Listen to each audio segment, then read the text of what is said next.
இன்றைக்கு உலக மதம் ஏதாவது ஆண்டவர்கிட்ட கிடைக்கும் அப்படிங்கிற போதனையை கொண்டு வரக்கூடியது. உன்னுடைய வழிக்கு கர்த்தரை அலை. தேவனுடைய வழியை அறிந்து கொள்ளாமல் நம்ம வழியை நிறைவேற்றுவதற்கு தேவன், நம்மளுடைய சுயமான விருப்பத்தை நிறைவேற்றுவதற்கு தேவன் இல்லை.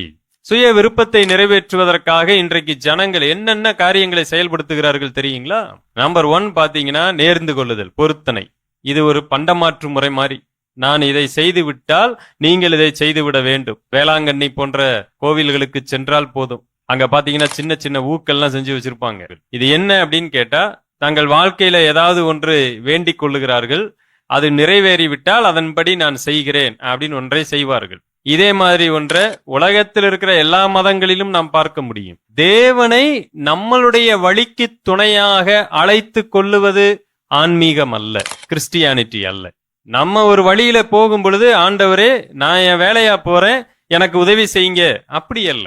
என்னுடைய வேலையெல்லாம் விட்டுட்டு தேவ வழியிலே செல்லுவதுதான் சரியான ஆன்மீக பாதை.